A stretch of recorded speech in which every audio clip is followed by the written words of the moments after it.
The first thing I noticed when I walked into the building was the silence. Not the normal Monday morning, nobody's awake yet silence. The weird kind, where the front desk stops typing, the elevator dings too loud, and people suddenly find something fascinating about the floor tiles. Then I saw them. Two uniformed officers standing by the lobby couches, hands resting near their belts like they were trying to look casual and failing. Next to them was Derek, our building security guy, holding his clipboard like it could physically protect him. And behind the front desk, our HR director, Monica, was white as printer paper. My stomach dropped so hard I swear it hit my shoes. I slowed down without meaning to. My badge felt heavier on my chest. My purse strap suddenly felt like it was cutting off circulation. I had one of the officers step forward. "Ms. Lydia Hart?" he asked. I nodded because what else do you do when police say your full name in your workplace lobby? "Can you come with us for a moment?" he said. Every head turned. Not dramatically, people pretended they weren't looking, but the lobby glass reflected everything. I saw my coworker from shipping freeze halfway through tapping his badge. I saw a woman from accounting clutch her coffee like it was a life raft. I forced my face to stay neutral, even though my brain was sprinting through worst-case options. Car accident? Did something happen to my kid? Did my car get stolen? Did I forget to pay a ticket? Then the officer added, almost too casually, "It's about a report." Monica leaned toward me, voice low and shaky. "Lydia, just go with them," she whispered. It's better if you hear it in the conference room." Conference room. Not lobby, not step outside. Conference room meant HR was involved, which meant this wasn't a misunderstanding about parking. Derek swiped his badge and held the door for us like he was escorting royalty to their execution. We walked down the hallway and I could feel the eyes on my back the entire way. I'm not proud of it, but I kept my hands visible the whole time. Like if I moved wrong, someone would tackle me into the carpet. We reached a small conference room. Glass walls, cheap art, the kind of space where people get told they're being restructured. Inside were three more people. A plainclothes detective, late 40s, tired eyes, the calm posture of someone who's heard every lie known to man. Caleb from IT, sitting stiffly with his laptop open, looking like he'd rather be at the dentist. And Monica, still hovering near the door like she wanted to be anywhere else. The detective nodded at me. "Ms. Hart," he said, "I'm Detective Hollis with Financial Crimes. Have a seat." My throat was dry, but I sat. The uniformed officer stood near the door. Derek stayed outside like he'd decided this wasn't his pay grade. Detective Hollis folded his hands on the table. "We received a complaint," he said, "regarding payroll theft tied to this company." I blinked. "Payroll theft?" He kept going steady. "Someone reported that funds were being diverted. They named you as the person responsible." The room tilted. Just slightly. Not because I thought he was right, because it was so absurd my brain couldn't grab onto it. "I don't work in payroll," I said automatically. Caleb cleared his throat. Small, nervous. "She has HR systems access," he said carefully, like every word was stepping over a landmine. "Your role has permissions in the platform." I stared at him. "For benefits enrollment, not for moving money." Detective Hollis nodded like, "I hear you." Then he slid a thin folder across the table. "Before we go further," he said, "I need to confirm something. Have you ever gone by another name?" I frowned. "No." He looked at a sheet in his folder and read, "Do you know someone named Renee Calder?" My eyebrows lifted. "I've never heard that name in my life." Monica made a sound like a tiny exhale of relief she didn't mean to let out. Detective Hollis didn't react. He just wrote something down. "Okay," he said. "Yeesh, the report claims paychecks were redirected to an account connected to that name. The complainant said you set it up." My pulse thumped in my ears. "Who filed the report?" I asked. The detective's eyes lifted, measuring my tone. I didn't ask it like I was trying to fight. I asked it like I was trying to understand what universe we were in. He hesitated for half a beat. Then he said it. Your sister. I felt my face go still. Not shocked. More like, of course, because if you asked me to name one person on Earth who would burn my life down just to watch me scramble, it wouldn't take long. Sienna, I said. Detective Hollis nodded once. Sienna Hart. Monica swallowed hard like she'd been holding that in. Caleb looked down at his laptop. I stared at the tabletop for a second. Because if I looked at anyone's face, I might actually laugh, and that would make me look insane. Detective Hollis kept his voice neutral. She claimed you stole payroll funds to cover personal expenses, he said. She also claimed you did it before and were careful about it. I let out a slow breath through my nose. If I stole payroll, I said very calmly, I wouldn't be driving a 10-year-old car with a trunk that only opens if you jiggle the key. Monica made the smallest choking sound, half laugh, half panic. Detective Hollis didn't smile, but his eyes flickered like he understood the point. Here's what I need from you, he said. Answers, and I need them clean. I nodded. Okay. He leaned forward slightly. Do you have access to payroll routing information? He asked. No, I said. Not to move pay. I manage benefits setup and compliance forms. I don't approve payroll. I don't touch direct deposits. Caleb finally looked up. That's true, he said quickly. Her account has view only for certain fields. Any changes would leave an audit trail. Detective Hollis nodded. We'll get to that. Then he asked, have you ever had your credentials shared? Has anyone had access to your login? No, I said, then paused. I mean, not intentionally, but my sister. I stopped because it sounded crazy even to me. Detective Hollis watched me. Say it, he said. My sister has borrowed my life before, I said. She knows my birthday, my old addresses. She knows the answers to the security questions that make you want to scream. Monica's face tightened like she believed every word. Detective Hollis wrote again, then looked up. Now, who's the victim? I asked. He paused. Excuse me? The person this happened to, I said. If someone stole payroll, who didn't get paid? Who am I supposedly stealing from? That question changed the air in the room, because now it wasn't about me being accused. It was about the details lining up. Detective Hollis reached into his folder and pulled out a single sheet, glossy, printed like it had come from a bank. He slid it across the table toward me. This, he said, is the account record we subpoenaed. The pay was redirected here. This is the ID photo tied to the account. I looked down, and my first thought was, that's not me. Not kind of not me. Not bad lighting. Not wrong angle. It was a woman with a sharper jawline, darker hair, and the exact same smug eyes I'd been dealing with since childhood. Aha, I felt my fingertips go numb. Because the photo wasn't mine, it was Sienna's.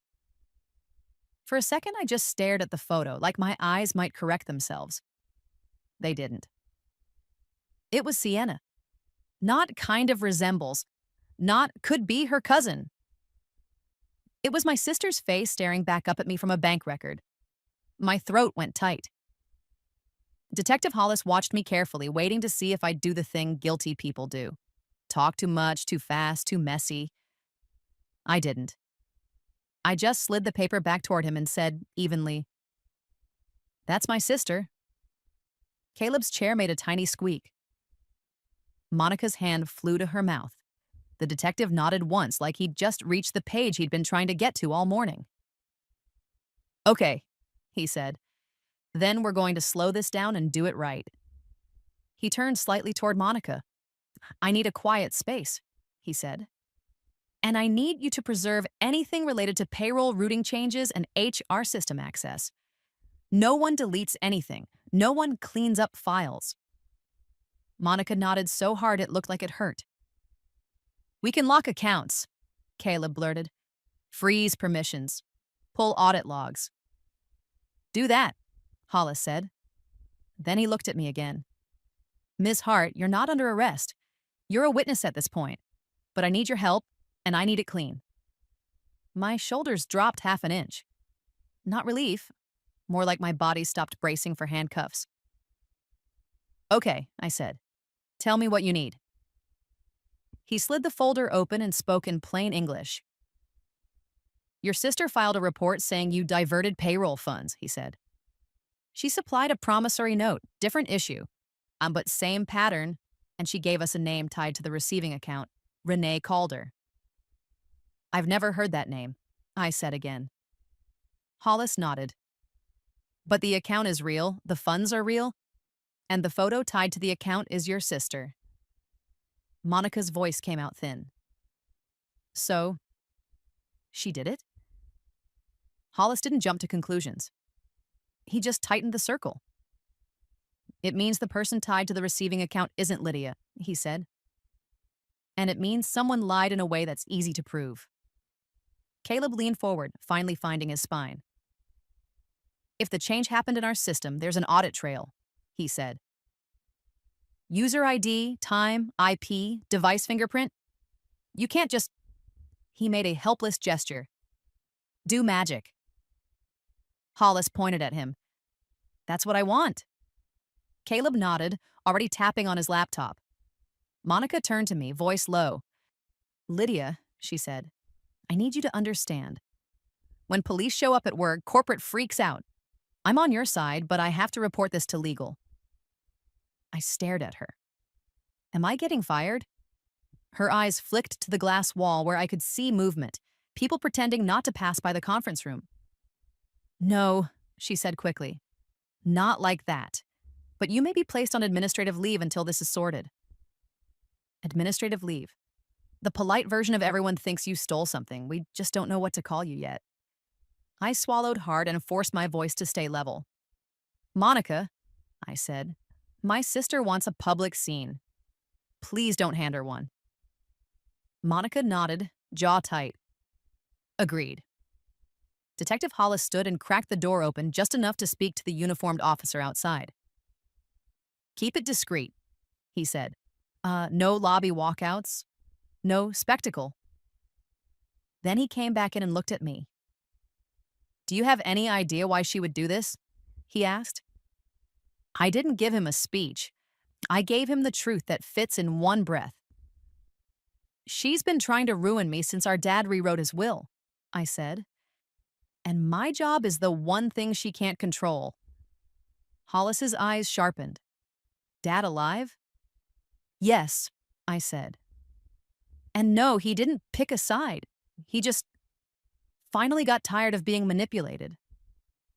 Monica's face did that uncomfortable thing where you realize HR has been listening to your family drama for months and trying to pretend it's not relevant. Caleb stopped typing for half a second and muttered, Wow, Hollis held up a hand like later. All right, he said. We'll come back to motive. Right now, we focus on facts. He turned to Caleb. Can you show me if Ms. Hart's account made any payroll changes? He asked. Caleb clicked through a couple screens, then turned his laptop toward us. On the display was a log, rows of entries with timestamps. He scrolled.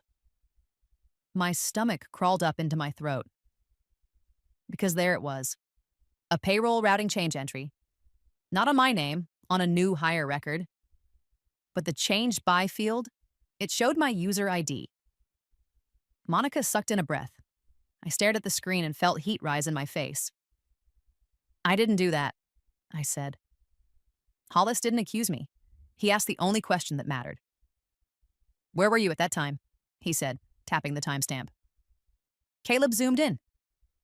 Yesterday, 6:12 p.m. I didn't even have to think. I was at my dentist, I said. I have the appointment reminder.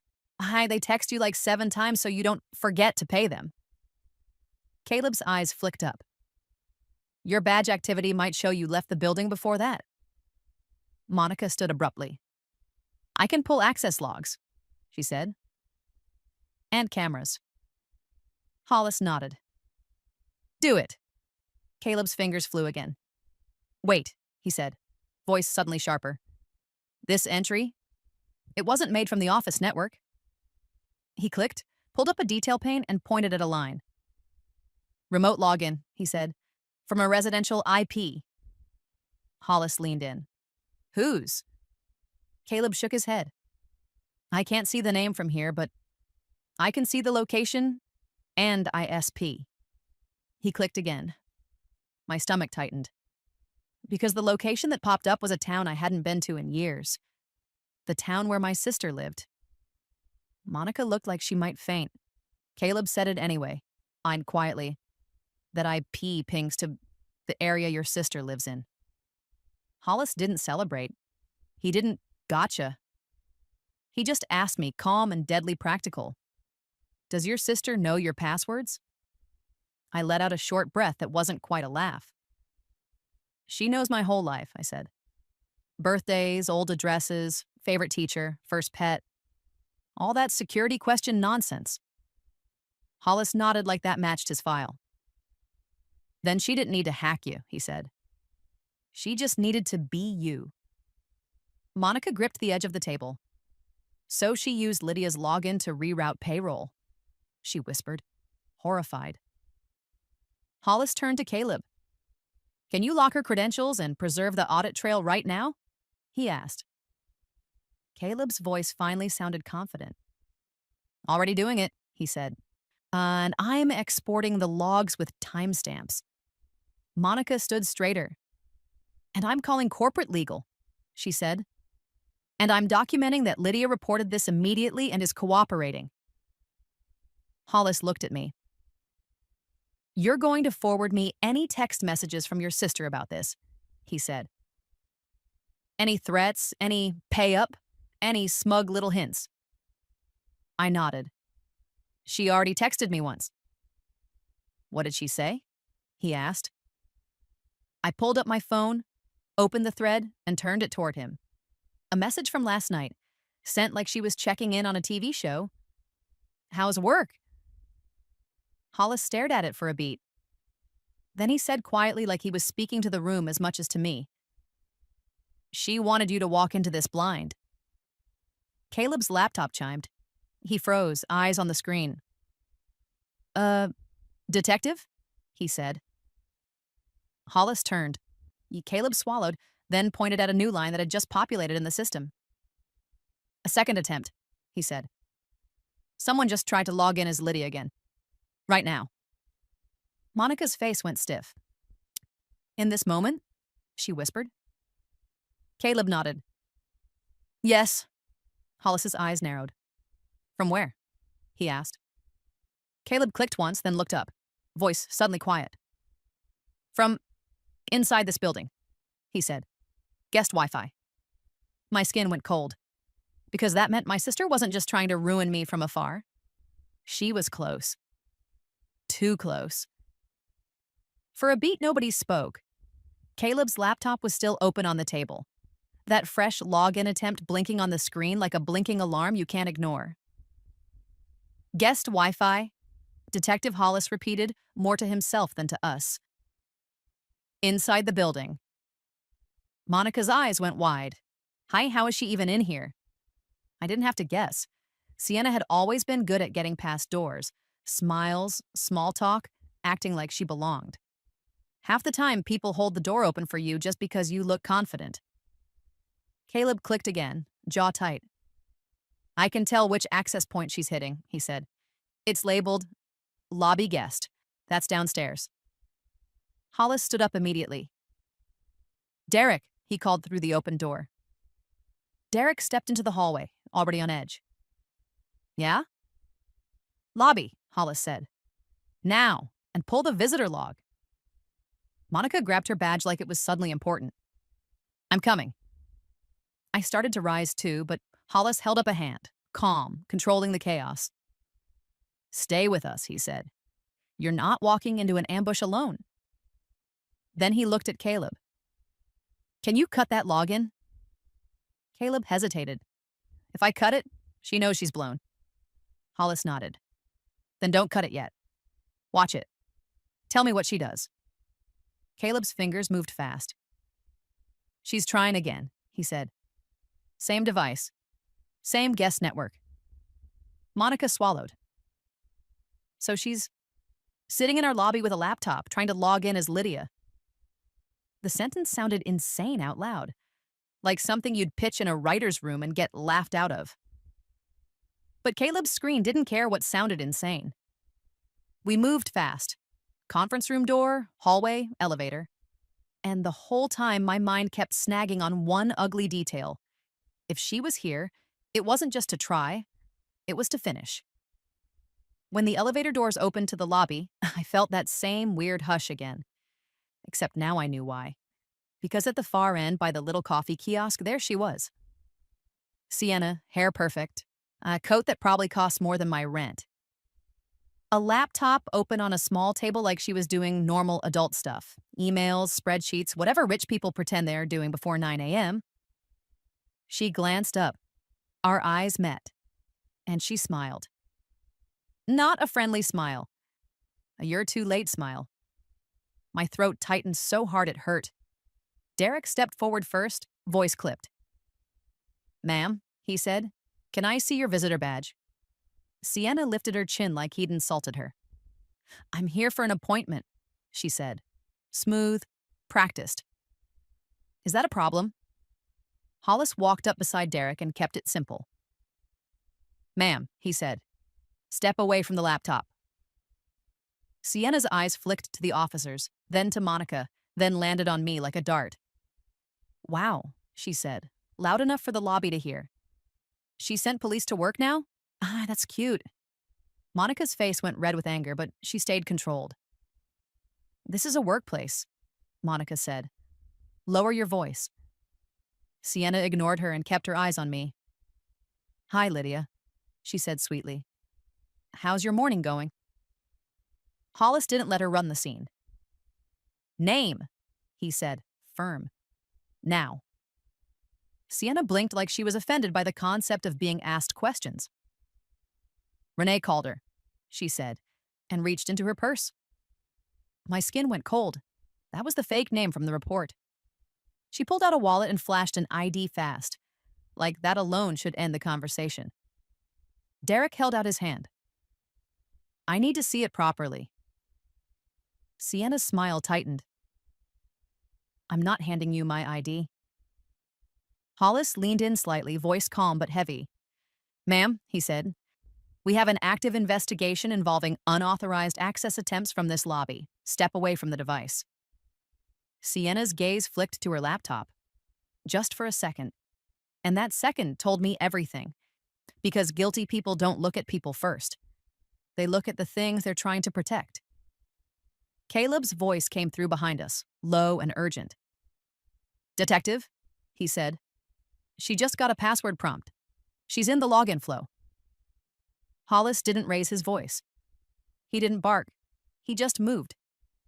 "Hands off the keyboard," he said, and placed himself between Sienna and the laptop. Sienna's mask slipped, just a hair. "It's not even her money," she snapped, then caught herself too late. Monica's eyes widened. "What did you just say?" Sienna recovered fast, like she always did. "I'm here because she's stealing," she said, all loud again, feeding the lobby. "I'm protecting the company." Hollis looked at her like she was a child holding a match near curtains. "You filed a report naming Lydia," he said, "but the bank record photo tied to the receiving account is you." He held up the same printed page he'd shown me upstairs. Sienna's face changed. Not shocked. Angry because she wasn't supposed to be caught with something that simple. "That's fake," she snapped. Hollis didn't argue, he just nodded toward the laptop. "Then it'll be easy to explain," he said. "Step aside." Sienna's hand darted toward the trackpad like she was going to close something. Hollis caught her wrist, not twisting, not dramatic, just stopping the motion. "No," he said, flat. "Not happening." Derek stepped in close. Monica stepped back, pulling out her phone, now already talking to corporate legal. Caleb leaned over the table and hit a key combination. The laptop screen froze. Sienna's eyes widened. What did you do? Caleb didn't look at her. I locked the session, he said. You don't get to clean up. Sienna turned on him, venomous. Who even are you? Caleb finally looked up, and for the first time all day, he didn't look nervous. I'm the guy who reads the logs, he said. Hollis took the laptop carefully, like it was evidence. Because it was. Ma'am, he said to Sienna, you're coming with us. Sienna laughed, sharp and ugly. For what? Sitting in a lobby? Hollis's tone didn't change. For impersonation, unauthorized access attempt, and filing a report you can't support, he said. And we're going to look at that ID. Sienna's smile returned, thin, cocky. Go ahead, she said. It's real. Derek reached for the visitor sign-in binder at the front desk and flipped to today's page. He ran a finger down, then stopped. His face tightened. Detective, Derek said quietly. She signed in under Renee Calder. And she listed the host as... He looked up at Monica. Payroll. Monica's face drained of color. Caleb's head snapped up. What? He said. Monica whispered, almost to herself, payroll cutoff is today. Caleb opened his laptop again, hands moving fast. Detective, he said, voice suddenly tight. I need you to hear me. Hollis turned. Caleb swallowed once and then said the sentence that made my blood go cold. She didn't just try to log in as Lydia. She queued a payroll routing update, scheduled to run at noon. He looked straight at me. If we don't stop it, he said, she's about to hit every employee in this company, not just you. Caleb's words hit the room like a bucket of ice. Scheduled to run at noon. Monica didn't even blink this time. She was already moving, phone in hand. I'm calling payroll, she said, and corporate legal. Derek was still hovering nearby, eyes bouncing between Sienna and the laptop, like he was trying to decide which one was more dangerous. Detective Hollis kept his voice level, but the temperature in it changed. Ma'am, he said to Sienna, stand up. Hands where I can see them. Sienna did it slowly, like she was starring in her own courtroom drama and waiting for applause. This is insane, she said. I'm literally trying to protect the company. Hollis didn't argue with the performance. He nodded toward the laptop. Then you won't mind us taking a look. Sienna's smile tightened. You need a warrant for that. Hollis held her gaze. We'll get one if we have to. Caleb leaned in close to Hollis and spoke low, fast. Detective, I can't wait for a warrant to stop payroll, he said. If that queue runs, it can hit everyone. Hollis looked at me, just long enough to make sure I wasn't about to fall apart, then back at Monica. Where's payroll? He asked.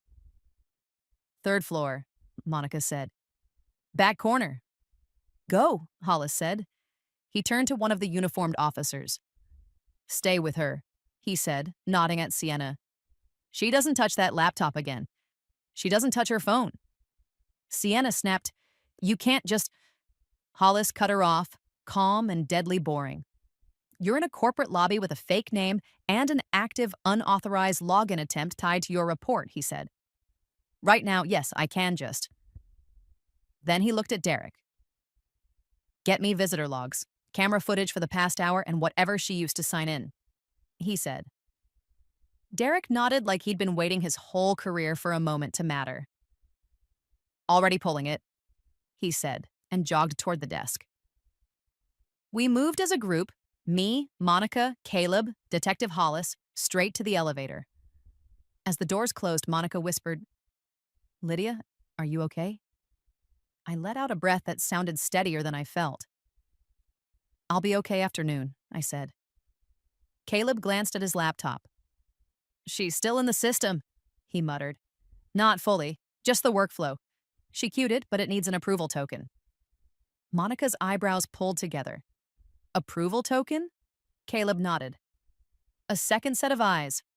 Payroll run approvals are supposed to be a locked door. Good, I said. We need locked doors today. The elevator opened on the third floor and Monica didn't even slow down. She marched down the hallway and pushed into a glass-walled office with a sign that said, Payroll. Inside, a woman looked up from her desk, mid-50s, reading glasses, the kind of calm you only get after years of being responsible for other people's money. Her nameplate read, Angela Kim. Angela took one look at the detective and went rigid.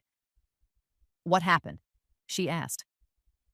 Monica spoke quickly, but she didn't make it complicated. Someone used Lydia's credentials to cue a payroll routing update scheduled for noon, she said. We need to stop it now. Angela's face hardened like a vault door. No one touches payroll routing, she said, already pulling her keyboard closer. Not without me. Caleb stepped beside her. Angela, I can show you the audit line, he said. It's coming from guest Wi-Fi in the lobby. The device is active. Angela's fingers flew. Give me the timestamp. Caleb read it off. Angela clicked through a couple screens, then froze. Oh, you've got to be kidding me, she muttered. My heart thumped. What? Angela turned her monitor slightly. On the screen was a pending item in their payroll system. Company funding account update. Effective today. Monica's face went pale. Funding account? Angela nodded once, jaw tight. This isn't redirecting one paycheck, she said. This is trying to redirect the account that funds the entire batch. My mouth went dry. Caleb swore under his breath. Quiet, but heartfelt. Detective Hollis leaned in. What happens if it runs? Angela didn't sugarcoat it. Best case, she said. Payroll fails. Everyone gets paid late and the company looks like it can't manage a calendar. She clicked again, eyes narrowing. Worst case, she continued. Funds go somewhere they're not supposed to go before we stop it. Monica's voice cracked. To her. Angela pointed at the pending update details. The new funding account name on the screen was the same fake name from the police report. Renee Calder. And right underneath it, like a slap, was a routing number and account number. It looked clean. Professional. Too clean. Angela stared at it and then said quietly, This is brazen. Caleb swallowed. Can you cancel it? Angela's fingers hovered for half a second. I can try, she said. But if she pushed it through a workflow, I need to make sure I'm not stepping into a trap. Monica exhaled, forcing calm. Angela, do what you need. We have a detective here. We're documenting everything. Angela nodded once, then clicked into an approval screen. A prompt popped up. Approval required. Payroll lead plus HR director. Monica let out a breath. That's me, she said. Caleb looked relieved for exactly 1 second. Then he stiffened. Monica, he said softly, if she's logged in as Lydia, she might have tried to mimic your approval too. Monica blinked. How? Caleb pointed at the system. If she social engineered your password, or if she got access to your email from multi-factor, he said. It's not impossible. Monica's face tightened. I didn't approve anything, she said, firm. Then she looked at Angela. Can you show approval history? Angela clicked. 2 names appeared under pending approvals. Payroll lead, Angela Kim, not approved. HR director, Monica Reyes, not approved. Monica exhaled so hard I thought she might actually laugh. Good, she said. Let's kill it. Angela clicked reject. A second confirmation box popped up. She clicked again. For 1 breathless second, nothing happened. Then the screen refreshed. Request canceled. Angela sat back like she'd just stopped a car inches from a wall. Monica's shoulders dropped. Caleb whispered, Thank God. But relief only lasted 2 seconds. Because Angela's email pinged. She looked at the subject line and her face changed. She turned the screen toward us. Urgent. Payroll funding account change. External verification required. Angela stared at it. Our bank's fraud unit caught it. Detective Hollis's eyes sharpened. Meaning they saw it too. Angela nodded. Meaning it was real enough to flag. Monica grabbed her phone. I'm calling the bank, she said immediately. Now. Caleb spoke fast. I'm locking Lydia's credentials across every system, he said. And I'm putting a block on guest Wi-Fi access points. Derek can help me isolate the device MAC address. Hollis nodded. Do it. Then he looked at me. You're coming with me after this? He said. We're taking your statement while the facts are fresh. I nodded, but my mind was still stuck on one thing. If the bank's fraud unit caught it, that means Sienna didn't just try. She got close enough to trigger real alarms. Monica was already on the phone with the bank, voice sharp, no nonsense. Yes. Hi, this is Monica Reyes, HR director. I'm in the payroll office with the payroll lead. We did not authorize any funding account change. We are rejecting the request now. Yes, right now. And I need written confirmation that no funds were released. Angela typed a message to their payroll vendor support, attaching screenshots. Caleb exported logs and saved them to an evidence drive, then printed a summary like he was building a case file instead of an IT ticket. Allies, moving, doing real things. Then Derek burst into the payroll office, holding a printout like it was hot. Detective, he said, breathless. I pulled the lobby camera stills. She wasn't alone. My stomach dipped. Not alone? Monica repeated. Derek pointed at the grainy image. Sienna at the lobby table.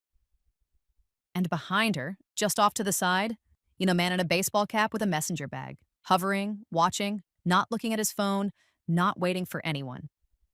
Hollis stared at it. That's not an employee, he said. Derek shook his head. Never signed in. No badge. Caleb went pale. That's a mule, he murmured. Someone waiting to grab a drop if it worked. Monica snapped her eyes to him. Caleb. I'm saying, Caleb corrected quickly. It looks like someone was here to physically move money or equipment if she needed it. Hollis's jaw tightened. He took the still image from Derek and nodded once. Good, he said. That's probable cause getting stronger. Monica ended her call and looked up. Bank confirmed no funds moved, she said, voice tight with relief. They froze the request and flagged the account. Angela added, Payroll run stays on schedule. Everyone still gets paid? For the first time all day, I felt air enter my lungs normally, and then Caleb's laptop chimed again. He looked at the screen and his face tightened. Detective, he said quietly, she just tried something else. Hollis turned. What? Caleb swallowed. She emailed corporate legal from Monica's account, he said. 2 minutes ago. Monica's face went blank. No, I didn't. Caleb nodded, eyes locked on the screen. It's a message claiming Lydia confessed, he said. And it attaches a statement. A PDF. My stomach turned, because this wasn't just about stealing money. It was about writing a story that would get me fired even if the theft failed. Hollis took a slow breath and said, low and certain. She's not trying to win one way. She's trying to win anyway. He looked at Monica. Lock your email now, he said. And tell legal to treat anything from you in the past hour as compromised. Monica was already dialing, and I stood there, holding my phone so tightly my fingers hurt, realizing something I hadn't wanted to admit until this moment. Sienna didn't just want me embarrassed. She wanted me erased. Back in the lobby, Sienna was still playing offended princess, arms crossed, chin up, like she'd been inconvenienced by the concept of consequences. The uniformed officer stood a few feet away, calm but locked in. Detective Hollis didn't yell, he didn't posture. And he just walked in holding two things that mattered more than volume. A printed still of Sienna hovering behind that guy in the baseball cap, a screenshot Angela had emailed, the canceled funding account request with the fake name attached.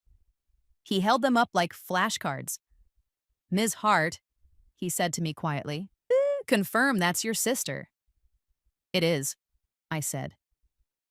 Then he faced Sienna. "You signed in under Renee Calder," Hollis said. "You attempted to access company systems using someone else's credentials.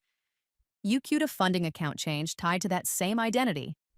And you filed a report accusing your sister of stealing payroll. While the bank record photo tied to the receiving account was you." Sienna laughed like he'd told her a joke. "You don't have proof I touched anything," she said. "Anyone can print screenshots." Caleb stepped forward, laptop open, voice steady now. "We have audit logs, timestamps, and the access point you used," he said. "And your device tried to authenticate while you were sitting right here." Sienna's eyes snapped to him, furious. Then she did the dumbest thing possible. She reached for her phone. The officer gently caught her wrist. "Ma'am, no." Sienna yanked back, face twisting. "You can't hold my phone," she snapped. "You have no right." Monica walked up beside Hollis, holding her own phone like a weapon.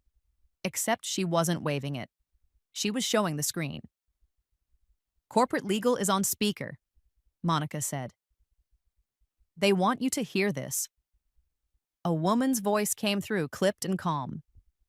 "Janet Mercer, General Counsel." "Detective," Janet said. "This is company property and company systems.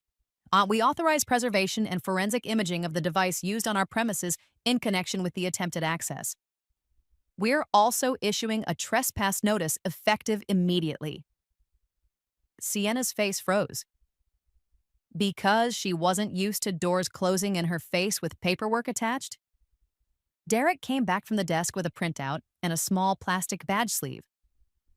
Visitor badge. Except the badge photo wasn't Sienna's. It was someone else. A woman with similar hair, similar build. Close enough if you didn't look too hard. Derek held it up. "This is what she printed at the kiosk," he said. "Not her real name, not her real photo." Hollis stared at it for a long beat. Then he looked at Sienna and said, very softly, "So you came prepared to pretend to be another person, while accusing Lydia of pretending to be another person." Sienna's mouth opened. Nothing came out. And right then, like a bad sitcom twist, the guy in the baseball cap tried to slide toward the exit. Not fast. Not running. Just that casual, "I'm not involved" drift. Derek moved like he'd been waiting for it. "Sir," Derek called. "Stop right there." The guy kept walking. Hollis nodded once at the second officer. The officer stepped in front of the exit. "Sir," he said, voice firm now. "Stop." The guy froze, eyes flicking around like he was trying to calculate his way out. Hollis walked over and held up the still image. "You're in this photo," he said. "So let's not pretend you're here to buy a sandwich." The man's shoulders dropped. He muttered something about wrong place. Hollis didn't argue. He just said, "Bag." The man hesitated. Then, finally, he set the messenger bag on the floor. Inside were things you don't carry to an office lobby unless you're doing something you don't want traced. A burner phone, a small stack of blank prepaid debit cards, and a portable drive with a label that literally said, "Docs." Sienna's eyes widened, just a flash, then narrowed at him like, how could you be so stupid? Hollis looked at her. That look wasn't angry. It was the look of someone who has now seen enough to stop being patient. "His heart," he said to me. "I need your statement. Monica, Caleb, Angela, I'm going to need sworn statements from all of you about what you saw and what you preserved." Monica nodded immediately. "Done." Angela nodded once, more like a woman who doesn't panic but does take notes. "I already printed the screens." Caleb said, "Logs are exported and hashed?" I didn't even ask what hashed meant. I just nodded like I did, because Caleb looked like he'd been waiting his whole life to say that sentence. Hollis turned back to Sienna. "Ma'am," he said, "you're being detained for investigation of identity theft, unauthorized access, and filing a false report. You will have a chance to explain yourself." Sienna's voice finally cracked. "This is ridiculous," she hissed. "She's been stealing for months." Hollis cut her off, calm as a closing door. "Then you picked a strange day to show up with a fake badge and a fake name and try to touch payroll," he said. He nodded to the officer, and when the officer guided her away, no theatrics, no movie tackling. Sienna twisted her head to look at me. Her eyes weren't scared. They were angry, because anger was the only thing she had left. "You think you won?" she snapped. "You're still going to lose your job." Monica stepped forward before I could even speak. "No," Monica said, clear and loud enough for the lobby to hear. "You are." That was the first time all day my throat stopped tightening. Because it wasn't just me against my sister. It was me with witnesses. Later that afternoon, I sat in a smaller, quieter room with Detective Hollis and gave a statement, while everything was still fresh. I handed over my phone. Not the whole phone, just the thread that mattered. Sienna's messages weren't even clever. She couldn't help herself. Little check-ins, little pokes, a smug, "How's work?" Why, the night before she tried to light the match. Hollis read them and nodded like he'd seen that pattern 1,000 times. "Control," he said. "She likes the moment before the damage." When I went back upstairs, Monica was waiting with Janet, corporate legal, on video call. Janet didn't sugarcoat it. "Lydia," she said, "you're going on paid administrative leave for 48 hours while we document everything. Not because we suspect you, because we want this clean." Clean sounded beautiful. Monica slid a printed memo across the table. It wasn't emotional. It wasn't comforting. It was official. No adverse action. Employee cooperated. Incident under investigation. I signed that I received it. Not because I had to, because paper is armor. 2 weeks later, the last loose thread snapped tight when I was home when an envelope arrived from the district attorney's office. Case number on top, my name listed as victim/witness. And inside was a notice that made my hands go still. Charges filed. Identity theft, attempted wire fraud, and false report. Not, "We're looking into it." Filed. The same day, I got an email from our bank's fraud unit confirming the receiving account tied to Renee Calder had been flagged and frozen pending investigation. And Monica emailed me something I will never delete. "Your leave is closed. You're cleared. Come back Monday. Also, payroll wants to buy you lunch." When I walked back into the building that Monday, the lobby felt normal again. No hush, no staring, just the usual bad coffee smell and someone complaining about the copier. I and Derek nodded at me like I'd passed some test nobody wanted to take. Angela waved from the elevator and mouthed, "You good?" I nodded, and I was. Because the ending wasn't just "my sister got caught." It was this. She tried to erase me with a story. But the system she tried to weaponize, the logs, the bank flags, the approvals, the cameras, turned into a trail she couldn't outrun. She didn't just set up the wrong person. She set up herself.